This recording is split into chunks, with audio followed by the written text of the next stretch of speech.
All right, welcome everyone to the first TEPS seminar of 2022. Despite the circumstances, I'm still very excited that we have the opportunity to hear from exciting and speakers talking about cutting edge research. And I'm very pleased to have Professor Quinn Konopacky with us, and I will let Christian introduce her.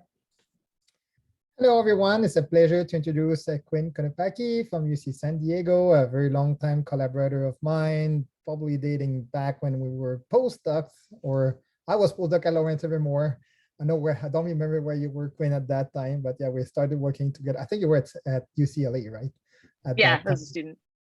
Yeah, so Quinn is specializing in exoplanet, bond dwarf, binary science, fitting orbits, doing spectroscopy with Keck, some very nice discovery and characterization using OSIRIS and Keck. And we've been working together doing these campaigns to look for planets at Keck and also with the Gemini Planet Imager at Gemini. And Quinn is now leading an upgrade for the GPI imager that we'll not be talking today, but maybe at the end, or a few words at the end about the future of the field and the great discoveries we can expect from Quinn's work. So go ahead, Quinn. Okay, thanks, Christian. So I guess I'll reshare my screen now. Is that okay? Hopefully this will work. Does that work? You see it? Yep, good to go. Yeah, awesome. Okay. So thanks everyone so much for being here today. Once again, I know it's like a really challenging time for everybody. So I sit here also feeling challenged by just the ongoing impacts of COVID. So it's really a pleasure to be able to talk to you all today. And so what I was going to focus on for today's talk was specifically a piece of the work that I do that Christian mentioned, which is how we try to constrain planet formation using primarily the spectroscopy of directly imaged planets. So even though I work on other things like GPI2, I was not planning on discussing that today, but I'm happy to talk about it at the end if people are curious about it. Okay, so just let me get this going here. So here's a quick outline. So I was just gonna talk a little bit about understanding of planet formation with the specific context of the directly imaged exoplanets population, and then talk about, spend most of the talk talking about spectroscopic observations of these planets. So just a very brief understanding of their atmospheric from the historical perspective. History is like 10 years, but it's getting to be a long time since we first found these objects. And then I'll talk about our ongoing program with the integral field spectrograph called OSIRIS. It's on the Keck telescope on directly imaged planets. And then finding some observations that we plan to make of these with the James Webb, since everyone's hopefully excited about that, as I am. And then if I have time at the very end, I'll talk about next generation spectrograph that I work on for Keck called HiSpec. Before I get going, I want to make sure to acknowledge all the collaborators on these different projects. I should have highlighted Christian because he's actually here. So the Keck OSIRIS program is a little bit smaller, and here's our the group of folks. And I've highlighted the grad students and postdocs in blue that work on that project. And then I have the HiSpec collaboration is actually quite large and spans, because as I'll mention, HiSpec has a tie into the 30-meter telescope. So we have a lot of collaborators in Canada who I've highlighted here in red as well on that project. Okay, so I was realizing as I was putting this together that it's been almost 30 years since we first discovered exoplanets, and in the past roughly 30 years of exploration, we figured out that the planet population is very interesting and diverse and very different than we expected. So there's lots of fun ways to visualize the planet population. So you can either look at it like this, or like this fun artist rendition here, where you see, planets are kind of all stacked together, and you see a wide ranges of sizes and colors, everything kind of, based on the what we understand about planets in our own solar system. And so this is, one way to think about the population. But of course, most of us who are, working in this field professionally, and most of you probably look at the population more like this, in these diagrams where we look at the mass in Jupiter masses as a function of the semi-major axis. of the different planets that have been found. You don't see, in this case, like, those banded Jupiters or those big Marses, but instead, you see the planets roughly separated now by the detection technique instead, and basically based on the sensitivity of each of those different techniques. Of course, the vast majority of the discoveries on this particular diagram that I've made are over here in the short semi-major axis regime, less than about 10 astronomical units. And that's, of course, the space that's sensitive for Doppler and transit discoveries. But the population I want to talk about today is this little small red but growing population of planets that are at larger separations, so roughly 10 AU and beyond, out to hundreds to thousands of AU, and at large masses, so all greater than 1 Jupiter mass, and most up closer to even 10 Jupiter masses. So these are the directly imaged planets, and here they are again, just outlined, and that's what I'm going to focus on today. The directly imaged planets were also some of the last objects to be discovered in terms of the breakdown of different techniques. So not discovered until kind of the mid part of the 2000s decade. And that's because it required the advent of both facility class or in later years extreme adaptive optics systems, and having them actually be working on the large primarily ground-based telescopes. And so once those facilities started to be in regular use, people like Christian and others started using them to actually detect planets around other stars via direct imaging. So this is just a small gallery of, I think we're now up to like a few dozen or so directly imaged planets that have been discovered. They're all Jupiter-like companions. If you're not used to looking at these pictures, so some of you might have been familiar with direct imaging or seen other talks, but I usually like to point out what you're actually looking at in case you haven't looked at very many of these images before. So let's just focus maybe on this image down here of HD 65426b, which was discovered with the SPHERE instrument on the VLT. So in the middle, what you'll see is the place where we've tried the team has tried their best to suppress the light coming from the star using not only the adaptive optics, but also other techniques like coronography, for instance, to block more of the light. And you see that they've done an imperfect job of removing all the starlight. So that's why you see usually these kind of like blobby structure in the middle. So they've used both hardware techniques and software post-processing to try to get rid of as much of this scattered starlight, which we also refer to as speckles, as possible. And if you do a good job, and there happens to be an object around the star, you'll see a little tiny dot like this one down here, and that's the planet that we're looking for. So sometimes it's hard to know exactly what you're looking at, but this is the telltale sign of a planet, a little dot right here. So in some other cases, they're very, very faint, like this one right here. In this case, for Beta Pictoris b, for instance, it's very close on the scale. So the little dot right there is what we're looking at. So all of these are directly imaged planets that we can now study. So to describe a little bit more about what the population is actually like, for most of these, I'll use HR 8799, which is the best known directly imaged multi-planet system. For a while, was the only directly imaged multi-planet system. So it was discovered by Christian and his collaborators in 2008.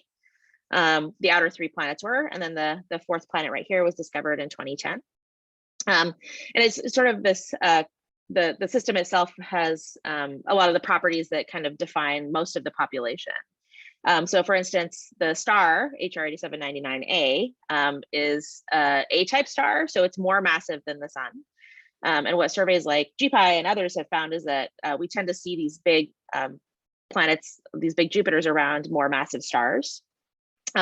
It's young, so it's about 30 million years old, and that's on purpose. We typically target stars that are younger, so that because that enhances the brightness of the companions because they're brighter when they're younger. They still have a lot of energy that they're radiating from their initial gravitational collapse. So only 30 million years old. Masses are big, so somewhere between 5 and 7 times the mass of Jupiter. So that's again pretty typical. So things are kind of super Jupiter-y. and all at wide separation. So the closest object here is about 14.5 to 15 astronomical units, and the widest is out towards 70. So again, young, big, very widely separated objects are the type that we're talking about in this population. Okay, so now coming back to our looking at these objects in the context of the rest of the exoplanet population, the question that we want to ask, or that I want to ask for this particular talk, is now that we know that these objects exist and we have a lot of them to study, I'm interested in understanding if these objects over here represent a continuous process of formation to these objects over here. So do these widely separated large planets form in a completely different way than planets discovered by Kepler, for instance? Or is it sort of a continuum of formation? And so the question is, first, let's look at some predictions of models of planet formation and see what they say about these types of objects out here. So posing this question, can the models of planet formation actually explain the directly imaged planets? And in this case, we're going to be focusing on two different types of models that are sort of encompass the majority of planet formation models. So we'll talk either about gravitational instability models, and for those, you just have a massive disk surrounding the star, both gas and dust. The disk basically can become gravitationally unstable in some little region or of the disk as it's evolving. And you can get a general large scale collapse down into something the size of a planet. So kind of a fast, rapid collapse, like miniature star formation almost. And then alternatively, you have the other method, which is core accretion. And this is kind of the favored method for the solar system. So you, instead of having a rapid collapse, you have the kind of more slow, gradual buildup of solids, with things getting bigger and bigger and getting to the size of the Earth, or even up to 10 times the size of the Earth of solids. At that point, you have sufficient gravity for the planet or the protoplanet to start sweeping up a large gas envelope and making a gas giant planet. So these are distinct ways to form planets. So let's look at their predictions in terms of the directly imaged planets. So first, core accretion, or at least traditional core accretion. So there's been a lot of work on trying to understand other possible ways that core accretion itself can work. But we'll get sort of a canonical picture of it from this paper by Ida and Lin in 2004. What you see here is they've taken a core accretion model and simulated the formation of a whole bunch of different planets. And they have the Neptunes and the Earths and the Jupiters.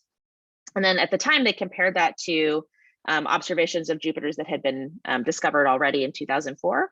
And they were like, oh, hey, like these closely separated things that are less than 10 AU, you can see here, match pretty nicely our formation models with core accretion. So that was good. But then when we started to find stuff out here where there were no dots at the time, that's where things started to get more difficult. So these kind of traditional models had difficulty forming these very widely separated gas giant planets. So this was explored in this paper by Dodson Robinson in 2009, where what she and her collaborators were looking at was how far out in a disk they could form a big enough core, like a core about 10 times the mass of the Earth, to start where it would be big enough to suck up a gas envelope, basically. And so for these three different types of stars, they found that there was this kind of critical, radius right here, beyond which you couldn't get a big enough core of solids to form a gas giant planet. And so even with an A-type star that presumably has a really big disk, you couldn't really get any big planets forming with core accretion beyond about 40 astronomical units. So since a significant fraction of our planets are out beyond 40 AU, that's a problem for direct imaging. And then alternatively, disk instability or gravitational instability has often been invoked as a way around this, because it actually has a much easier time forming efficiently big planets at large separation. So this is just a snapshot of a simulation by Vorobyov from 2013 that shows you kind of steps of their simulation, where they start about 0.05 million years after the formation of a star, and they just integrate up to about 2 million years.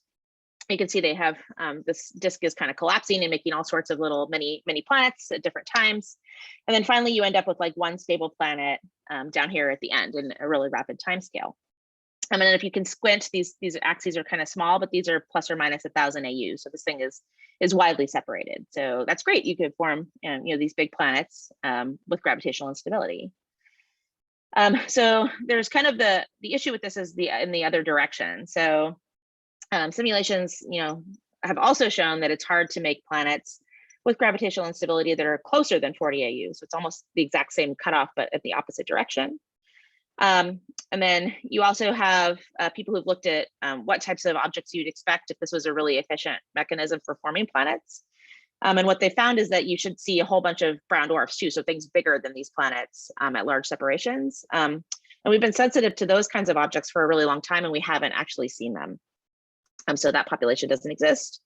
And there's also just problems in general with fragments staying stable after they start to form. So if we look at this now in the context of HR 8799, again, just coming back to this, this canonical system, you have these two competing scenarios where one of them can form the inner two planets at the location where we see them today, and C is like roughly at this 40 AU boundary. So beyond that, you have it where another model can work, but not anything that consistently explains all four of them at their current location. So that's somewhat problematic. So how do we get around this? There's a couple of different possibilities.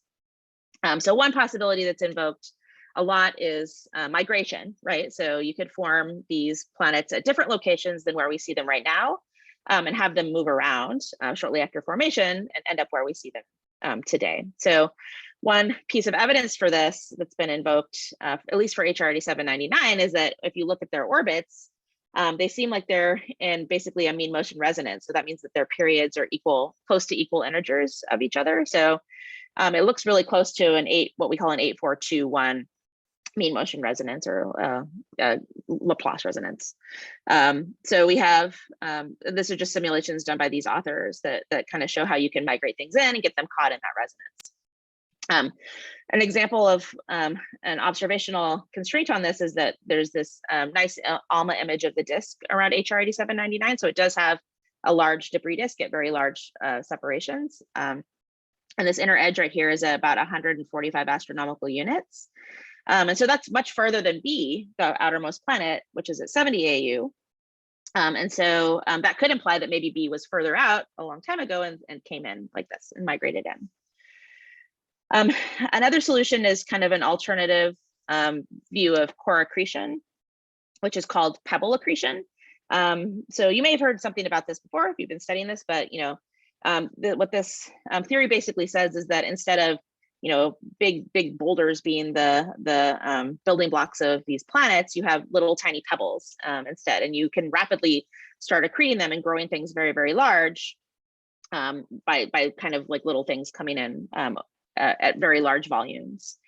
And so this work by Johansen and Lambrix in 2017, first it shows kind of the trajectories of different pebbles all falling onto a forming planet here. And this allows you to form things much more efficiently very quickly, which is a problem for core accretion right now. So that helps.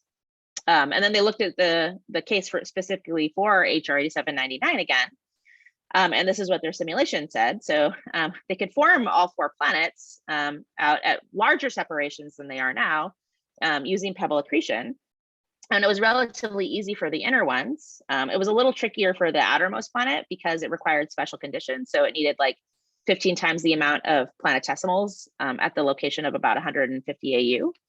But it still worked. And then as they grow, basically they start to migrate in and get caught into this resonance. So it's a similar picture. So this is potentially another way that you could get formation to happen for an HR 8799 system. So those are all theoretical predictions. So the question that I've been interested in looking into is, are there any predictions in terms of observational signatures that we could look for on these systems on an individual basis to try to see if we can point back to a formation scenario for these. So in this case, I'm saying maybe these inner three could be solved by Pebble Accretion, but B is still a little bit difficult. So are there ways that we can study these objects and try to understand how they formed? So one of the things that we can do is look for spectroscopic signatures of planet formation. And there's been several of these suggested. So just, I'm just going to briefly show this.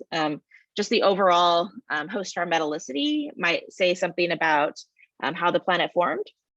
So there's this widely known correlation between at least a star having a gas giant planet and the metallicity of a star. So if the star is more metal rich, it tends to be more likely to have a gas giant planet. And so this was just another simulation using core accretion by Mordesini in 2012. And what they found was that they could actually form things with core accretion up to very large sizes, even up to 25 Jupiter masses, if they were metal rich. So you could potentially go look at the metallicity of your planets and then say, oh, hey, like maybe it formed via core accretion. One thing you'll notice on this plot is that two of our planets, HR 8799 B and C, are plotted on here, and they're often this weird like low metallicity regime. So this is Fe over H, and this is the mass. So they're plotted here at minus 0.5. The tricky part about this is actually the metallicity of the star and not the planets themselves. And it turns out that some of these very kind of more massive than the sun stars, like HR 8799, have weird abundance patterns. But if you could measure the metallicity of the planets themselves, that might actually give you more of a handle on what was happening or what the stars, the disk metallicity was. Another really popular method of potentially tracing formation that I'll talk about more is by looking at individual abundances of certain species. And so in this case, what I'm showing is the case for looking at the carbon and oxygen, in particular, the ratio of carbon to oxygen. So it's been suggested that depending on where a planet forms in a disk, you might have a different amount of carbon and oxygen in the gas phase that will then go into your atmosphere, because a lot of the carbon and oxygen will be frozen in the solids that make up the core. And so if the separation of the solids and the gas is important in the formation, you might actually be able to tell by looking at their atmospheres and measuring this ratio. So this was a canonical paper by Karen Oberg in 2011, where she considered what different C to O ratios you might see in an atmosphere. So in the case of HR 8799 and many of the other directly imaged planets, we're talking about big stars. So like this A0 star that she was looking at, and these kinds of separations, maybe 10, 100, or even out to several hundred AU. So you might, if you could observe these planets and get the individual metal abundances of things like carbon and oxygen, be able to tell that the C to O ratio was 0.9 or even 1, and then it would be different from the star, which should have a C to O ratio of something like 0.6. So this is the values close to the star. So this is another thing that we could look for. Okay, so all of that together leads to the program that I want to talk about, which is our observational work of spectroscopically looking at the directly imaged planets to observationally constrain planet formation if we can. So just to give you a little perspective on kind of what the field, how this field evolved over time, I'll just take you through kind of where we were initially and then where we are now.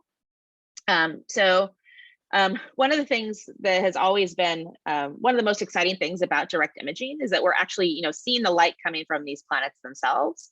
And that means that we can hopefully do something like this. So what I'm representing here is a little slit from a slit-based spectrograph. So we've always been excited about taking direct spectra of these objects.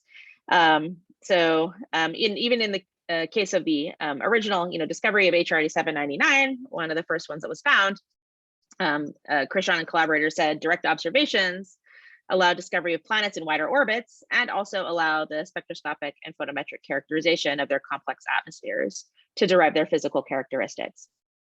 So all of us have always been excited about doing spectroscopy and learning as much as we can about the atmospheres of these gas giants with direct imaging.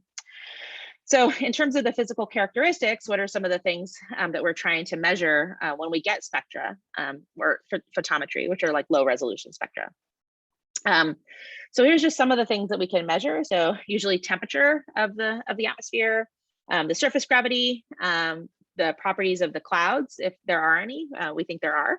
What kind of chemistry is happening in the atmosphere? Is it in equilibrium or is it out of equilibrium? The metal abundances, or just overall metallicity of the atmosphere. And then if we can, elemental abundances, like I was talking about. So these are all the things that we're after. And so I'm going to talk about how, just briefly about how we constrain each of these different things. So in the beginning of direct imaging, what we turned to try to understand what we might expect when we first saw these objects was the large literature on brown dwarfs that had been found in the field. So it was expected that planets should have, similar atmospheric properties to brown dwarfs, and if they were low mass enough, they should look like kind of the low mass, cool brown dwarf population. And in this case, those were the T-type objects, or the T dwarfs. Because we thought they would look like T dwarfs, that meant that they would have a lot of methane in their atmospheres, and that they would have very distinct spectra in this region here where methane was quite strong. So this drove a lot of instrument design at the time in the early part of the 2000s when these, a lot of these surveys were being designed. So we're going to focus a lot of our attention in this regime, which is the near infrared H band, so kind of between 1.5 to about 1.8 microns. And we thought that the planets would look like this, and we should go hunt for them. But what ended up actually happening when we first found these was that they didn't look like these objects, these T dwarfs, and instead they looked like a different population. So one of the first discoveries of a directly imaged companion, or what was considered a directly imaged companion, was in 2004, and that's 2M1207b, and that was discovered with the VLT. And so they got low resolution spectra, which meant they got photometry of this companion. And they plopped it onto a color magnitude diagram, and they saw it sat over here. So the expectation was it would be down here with the T dwarfs, where they said they're kind of a bluish color, usually T dwarfs. But instead it was up here with the late L type objects, and actually even off to the end of the L type objects. So this painted a very different picture than what we expected. They were very red compared to the expectation. And then when people, tried to figure out, well, what's going on? Why is this thing so red? It was for 4 years or so, it was the only directly imaged object that we could study. Since it didn't look like field T dwarfs, it led to a lot of really interesting speculation about what the cause would be of its unusual spectra. So there was some split-based spectra, which I'll talk about in a second, that showed indeed it didn't have the shape of a T dwarf. So one person kind of hypothesized that maybe there was an edge on disk that was causing this thing to look red and unusual. And then there was even more unusual ideas, like maybe this thing was the result of a collision of two protoplanets that made it have these very red colors and very unusual spectra. But then, once we started finding more of the objects, and so here's the paper from the discovery of HR 8799, or a picture from it. They plopped the photometry of these three planets when they measured it on now in this case, a color magnitude diagram, and they saw the exact same kind of phenomenon. So they were all sitting over here at the same location of 2M1207b, more similar to late type L stars than the T dwarfs, and also even redder than those objects. So they were sitting in this kind of weird part of parameter space. So now that we have a whole bunch of these, we understand this very well. So it's well demonstrated that the planets are redder in their colors than the old field brown dwarfs that we thought would be similar. So here's like a compilation of a bunch of different objects that was published in Rajan et al. 2017 on a bunch of different color magnitude diagrams. And you can kind of see that they're all sort of reddish in color and a little bit distinct from the brown dwarf population. And so now we explain this all using clouds. So basically the story is that because these things are younger, the clouds basically persist in their atmospheres longer than we thought they should. Then the theorists came in and they said we should have always expected this, which was kind of funny. It would be like if you told us that before, that would have been helpful. But we now know this very well. Okay, so this is photometry again, so very low resolution spectroscopy. If we move up in resolution, there was some early work on using slit-based spectroscopy, which would offer low resolution spectra. So up R of less than about 1,000 is how I'm going to define that. So this is again TMS 1207B. They used a slit-based spectrograph on the VLT and got this relatively low resolution spectrum. And what you can learn from this is you can get information about the temperature. You can get sort of broad ideas of the features in the atmosphere, like water here, and compare it to other templates from brown orbs, and get a good handle on the atmosphere. But there's other things you can't learn until if you only have this lower resolution spectra. So it was relatively straightforward to do, plop a slit on this companion because it's not a super high contrast companion. So the primary in TMS 1207B is just an M-type object. So it's also pretty faint, and then there's not really a problem with trying to see this one right next to it. If you get to companions like most of the directly imaged companions that have been found since then, it's a much different story. So what I'm showing here is a raw image of, again, HRA 799. So this is like a typical picture that we would get with an imager on Keck. And so I challenge, everyone except for maybe Krishan and William, who I think I saw, to actually figure out where in the world the planets are in this picture. So now imagine that you're like on the telescope and you're trying to like get your little tiny slit that's only some sub-X arc second across and align it onto the planet. And it's just going to be a really, really challenging thing to do. So slit spectroscopy is much harder for most high contrast cases for just logistical reasons and also often because of sensitivity. So instead, what we decided to do was move to integral field spectroscopy. So not only because, with the integral field spectrograph, again, is a type of spectrograph where you have a larger field of view with individual pixels in that field of view. And for every individual pixel, you get a spectrum associated with it. And so that allows you to much more easily acquire targets because you don't have to be as precise. But it also helps get rid of our biggest noise source, which is the light that's being scattered around from the star. So that wipes out the signal unless we can figure out a way to remove it. So the removal process had been, largely established and well used for imaging. And so for spectroscopy, we had to use a slightly different technique. So the nice thing about an integral field spectrograph or an IFS is that you have basically what we call a data cube. So remember, you have this in one dimension, you have X and Y, like a little snapshot of a field of view. And then remember, you have spectra for every single pixel. So you can actually look at images in different at different wavelengths throughout your data cube and see what's happening. And if you do that in the case of a high contrast imaging like this one, so the star, in this particular case, the field of view, we place the star off the side. It's almost a half an arc second on a side on this narrow axis, and it's a little bit longer this way. But hopefully what you're noticing is that there's these bright spots kind of streaming through the image as we step through in wavelengths. So starting at short wavelengths and going to high at longer wavelengths.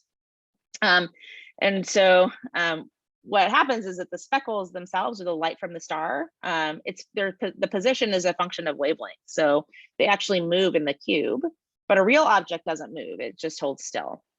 So you can see after we've corrected it's right here. So if you squint, you can see the object is right here. So the very short version of the story is that we use the wavelength dependence to basically fit for the speckles and subtract them out and leave just the planet behind. So here it is. So now we have our planet, and theoretically we can now extract our spectrum. And the really nice part of using OSIRIS, the integral field spectrograph on Keck, is that it has relatively high spectral resolution. So we extracted the spectra at R of 4,000 for the objects that we look at with OSIRIS, and we get a whole heck of a lot more information about what's going on in the atmosphere. So this figure just shows you the two first objects that we targeted, again, in the HR 8799 system. So we targeted B and C, the outermost and the second outermost planet. So here's C and here's B. We primarily look at the near infrared K band for our work, so right around about 2.2 microns. And then at RF 4000, you can actually start to see, instead of just kind of a broad shape of the spectrum, you can see all these wiggly lines. And all these wiggly lines are actually real features, primarily from molecules in the atmosphere. So they're either from carbon monoxide, which is over here, water, which is kind of everywhere, but we primarily see over here. And also in some cases, you'll see methane as well at these wavelengths and temperatures. So this is awesome. So we have all these nice lines, and we can actually start to use them to do abundance analysis. Because remember, I was trying to figure out if I could use the abundances to say something about how the planets formed. So I have carbon monoxide, water, and maybe methane. So those have carbon and oxygen in them. So we can actually use these molecules to look at carbon to oxygen ratio and see if we can learn anything. So we did that initially for these planets. And so what we do when we try to do this analysis is we make models where we vary the amount of carbon and oxygen in the model, and then propagate that forward and see what the model looks like. And then we do a comparison to our data and see which one matches the best, basically. So our data is shown in black, and some 3 different models are shown in red. And this is for HR8799C, just as an example. And it turns out the best match. So for this case, when you have C to O that's 0.9, like what was the prediction from Overg et al., there's these big dips over here that aren't matched in our spectrum, so we can roll that out. If you have a C to O ratio that's lower, like 0.44, it's a little bit harder to see, but these lines are a little bit stronger over here and they don't match good. So we end up with a best fit C to O ratio of 0.562 for this particular object. So you can see that right down here, plus or minus 0.01. And what matters, and what we'll talk about, is the comparison of that to the stellar value. So we want to see if it's elevated or changed from stellar. And in this case, the stellar value is roughly 0.55. So it's consistent with the stellar value. Okay, so we've been working on improving our ability to extract higher contrast targets. And so just recently, last year, JB Rufio, who is a grad student at Stanford and is now a postdoc at Caltech, was able to detect HR8799D. So we just published that. And here you can see his detection in a whole bunch of individual OSIRIS frames, all the places where we took data but don't have like a firm detection. So you're spending a lot of time at the telescope just hoping that the conditions are good enough and everything kind of goes right to get your objects, which is sort of a fun challenge of this type of observation. So now for this, we have D and we had B and C before, so we can actually look at least 3 of the planets. And in fact, there was another measurement of E, the 4th planet, with gravity on the VLT. So we have all 4 of them now. We can look at the C to O ratio for all 4. And so what JB found was the values that he found in his analysis for all 4. You can see 0.551, 0.562, and 0.572 with the error bars here. And then we look at what the gravity value measurement with spectroscopy was for E, and we see that that's 0.6, and that's also consistent with 0.55. So all 4 of them are consistent with each other within the uncertainties and consistent with the star. Okay, so that was that system. So how about moving on to other systems? So we wanted to take this and expand it to other objects as well. So we've been undertaking a survey of every target that we can possibly do with OSIRIS. And so here's another example of a different target. This is a directly imaged companion called Kappa Andromeda. And Kappa Andromeda B is right here. It's about 14 times the mass of Jupiter, and its separation is 55 AU. So it's kind of a really big thing in this kind of nebulous 10 to 100 AU regime. So how did this thing form? So we wanted to ask the same types of questions. So this was the paper analyzing the OSIRIS data on this was published by my graduate student, Keelan Welcome Hoke. Her last name is now Hoke, but her last name was Welcome when she published it. So there's our spectrum, and you can see it in comparison with a whole bunch of other data on the system. And then we can look at C to O ratio again for this, doing the same type of analysis, making a bunch of different models and then comparing them to the data. And we get that the best fit is about 0.7 plus 0.09 minus 0.24. So this one is a little bit more challenging because we don't have a really good estimate of the C to O ratio for the star. But if we just assume it's roughly similar to the sun, it should also be like 0.55. So this one is also consistent with what we would call stellar or solar. Just a fun side note on this one, we also discovered, we looked at the bulk metallicity using our OSIRIS data and saw that it seemed to be slightly metal poor, and Kappa Andromeda A, the star, are also slightly metal poor. So this one might actually be an interesting gravitational instability candidate, since we talked about kind of metal richness helping with core accretion. It actually turns out that having less metals is helpful with gravitational instability. Okay, so let's put this all together now. So we've been doing our work with OSIRIS, and then there's been other work happening on the VLT and other places to get a whole bunch of C/O ratios for the directly imaged planets. And so this is a table that was that Keelan put together, kind of showing all the different measurements. Unfortunately, it doesn't have error bars on here, so I just made a star. That the uncertainties do say that these are all of these are consistent with the solar value, so 0.55. So what does that mean? Everything we've measured has come back as consistent with solar. So let's come back to the models that we're trying to test and see if we can understand what this diagnostic is telling us about these planets.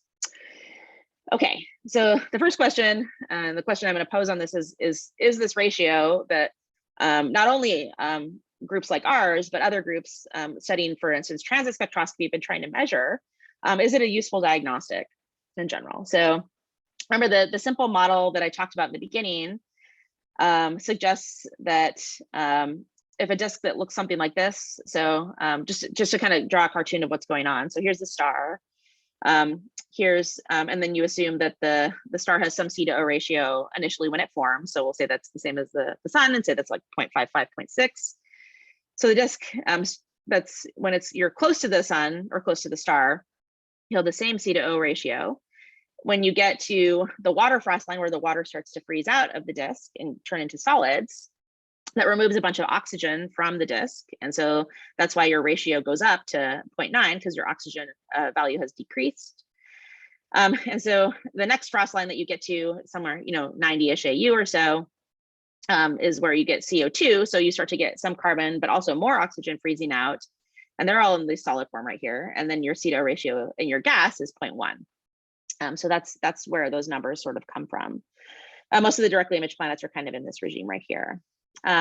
So the simple model again says if you have core or pebble accretion, where the solids are making and going into this core and making this big solid thing that you can then accrete a gas atmosphere. That means that if it forms, and the separation is important, you should measure something that's superstellar or 0.9 for in the atmosphere if it formed this way. So alternatively, if the separation of the solids and the gas doesn't matter, and you have a gravitational instability where everything just collapses together all at once, then it should be the same as the star. It'll be all mixed, right? So the fact that we've measured for all of these planets that we've done this so far, something that's consistent with stellar could mean several different things. And these are just like, I'm just kind of throwing this out because we haven't really come up with a good explanation yet. So first one is that maybe everything we've found so far did form via gravitational instability. That's one option. It seems, somewhat unlikely, since there are a lot of ways to form like HRD 799 with core accretion, but it is possible. Another thing is that maybe some of these planets did form by core accretion, but the atmosphere got polluted. So maybe you had, the initial formation, and then all these solids start like falling in. I mean, these things are gigantic, so you can imagine them as just being this gigantic vacuum sucking up everything around after it forms, including solids. So the atmosphere could have been polluted and eventually ends up just being the same as what it was initially. Or, the process is a lot more complex than what I've painted. So I did have other slides that I skipped that showed additional work on what C/O ratio you might measure. And there's been a whole bunch of work that takes into account migration of the planets, migration of grains in the disk, et cetera. So it's possible that this process is just so complex that maybe the diagnostic isn't particularly useful as a formation tracer, at least for the directly imaged planets. So there's probably more explanations that maybe other people can think of, but we're still trying to wrap our heads around what this means. Okay, so just to finish up, so I'll just talk briefly about the program that we have outlined, or we have coming up with JWST. So we've been focusing with OSIRIS on this infrared K-band, again, around 2.2 microns. But it turns out you can learn a whole bunch of different things about the atmosphere if you actually move to different wavelengths. And so this was the impetus behind a cycle 1 proposal that my grad student Keelan put in and got awarded for cycle 1. So we figured out that JWST has this nice integral field spectrograph called NearSpec that will work at longer wavelengths than OSIRIS. And we could use the same post-processing techniques that we use on our OSIRIS data on the JWST data too. So we proposed to observe this directly imaged planet called Yesis 1b and C. So it's another multi-planet system that was discovered with SPHERE. So there's this planet here and this one right here. And so the nice thing is that the NearSpec field of view is actually quite big of its integral field spectrograph. So down here is our simulations that show we can get both of them on the field of view at the same time. And what we'll end up getting is moderate resolution, so are about 3,000 spectra at the L band, which is more like 3.5 microns or so. And that's going to tell us all sorts of really, really fun stuff. But we're also going to target it, these two objects with at shorter and longer wavelengths with JWST and build a whole complete picture of these objects. So we can start to learn things about more about the chemistry in their atmospheres and the cloud properties by going to longer wavelengths. And then the other thing I wanted to mention in terms of the future is the next generation spectrograph that we're building or in the process of starting to build right now, which is called HiSpec. So it turns out there's this really interesting parameter space for an instrument where if you have both high enough spectral resolution and very high spatial resolution, like you get with adaptive optics, that you can look at planets through all three main ways that we detect them. So with direct imaging, with transit spectroscopy, and with precision radial velocities to do RVs. And so this is just a graph that was made by Dimitri Maoué showing a simulated planet population and all of the different types of planets you could potentially discover in this region or study using such an instrument. So lots of gas giants, but also if you get to a big enough telescope, you can start to push down to lower mass objects as well. So this led to the proposal to build HiSpec. So HiSpec is going to be a new high resolution near infrared spectrograph for Keck. So by high resolution, I'm talking R of 100,000, so much higher than anything I've presented today. So you can see here's a little picture of the size of the HiSpec spectrograph. So it's quite tiny, actually. It fits on a little bench. Here's a person for size. We're going to look at, it will be able to do simultaneous observations between about 1 to 2.5 microns. So it has a wide range, all at R of 100,000. And here's it for the people that are interested in the actual optical design. Here's what the optical design of one of the two doers that we're planning to build for HiSpec looks like. So how do we manage to get such a high resolution spectrograph with such a tiny size? So this thing is much, much smaller than OSIRIS, for instance, which is, would be the size of this person. And the way we do that is by using fiber feed to the instrument. So it turns out that if you combine adaptive optics, you can get a nice defined core of any object that you want to look at. And then you can put basically a single mode fiber, which is very tiny, and get very high throughput and feed it to a spectrograph that's very compact in size. So that's our plan for HiSpec. And that makes it also more cost effective as well. So this is a really complicated diagram.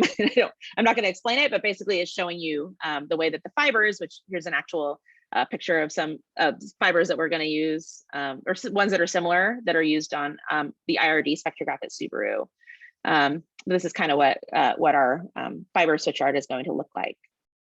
And so just a couple of things about the science. So with this high resolution, we can do more efficient teasing out of different signals using the many lines that are available. And then we get a boost from the AO system. So this is what we predict our sensitivity will be for a planet like HR 8799e in just 1 hour, using special techniques like cross correlation, for instance. So we think we can get very good signal on these directly imaged planets with our instrument. And then we're also going to be able to do transit spectroscopy. So Bjorn Benecke, who I think I saw pop on, made this plot to look at the comparison between what JWST will do, and not to say that JWST won't be awesome, but there are certain things that higher resolution spectroscopy can give you that things like RF 3000 can't. So what he was showing here was just all of the different lines from these different molecular species that you can see with something like high spec that's very high resolution versus what it would look like with just JWST. So this will give us insight into transiting exoplanets as well as the directly imaged exoplanets. So we're hoping for first light of this instrument in 2024, and I hope that happens. Okay, so that was all I had. So directly imaged planets I think are really awesome, and they offer this really exciting new window into planet formation. And we've done a lot with moderate resolution spectroscopy, like I showed, but we're looking forward to going even higher resolution in the next few years and learning a whole lot more. So thank you all very much for listening.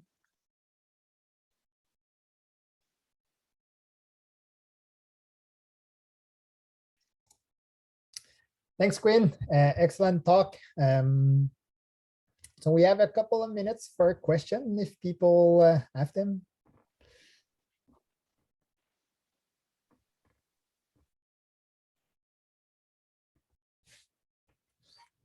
I mean, I can ask one first question. It's okay. It's okay. If you want to, you can.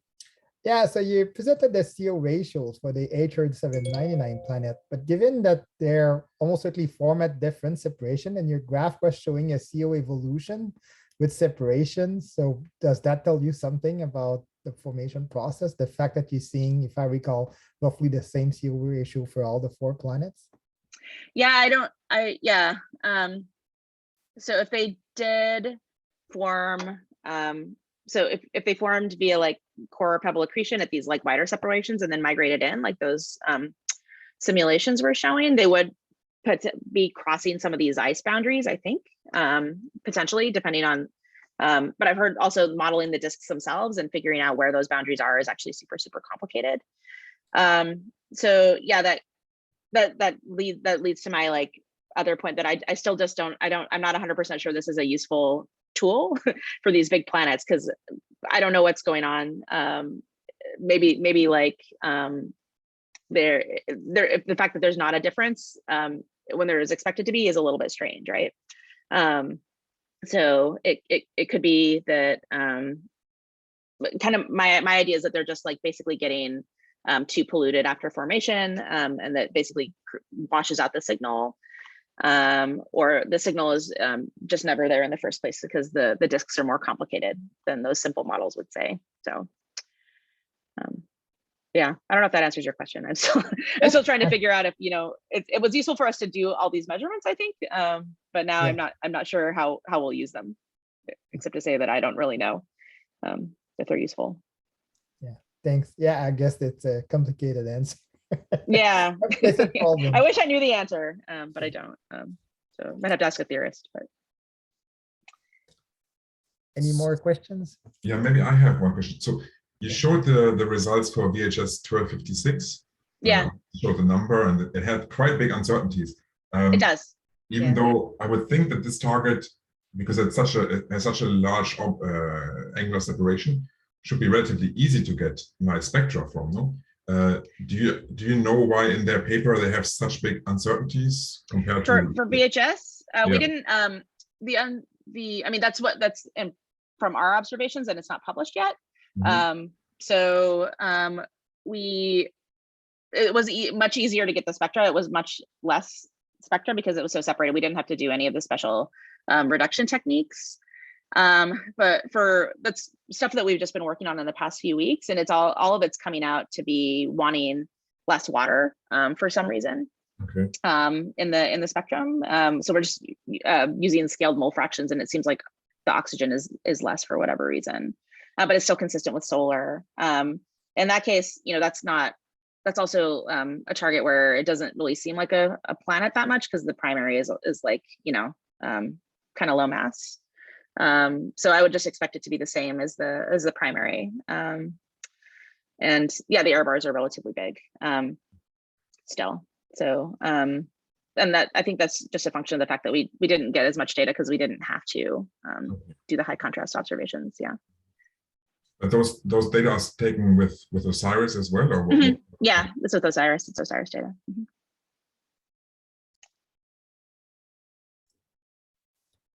Okay, great. So any last minute quick questions, because we're almost at the top of the hour, and I think Quinn and I need to run to another meeting. About That's right. too, actually. Okay, you're going to that meeting, yeah. Right, which I didn't talk about. But I do want to see all your the stuff that you're doing on your bench, Krishan, sometime. Yeah. Well, I think I will be presenting to some of you in 2 weeks-ish for the grad course. I don't know how many are taking that course. Okay, well then, thank you very much, Quinn. Excellent talks. And yeah, that's all for today. Thank you. Thank you all.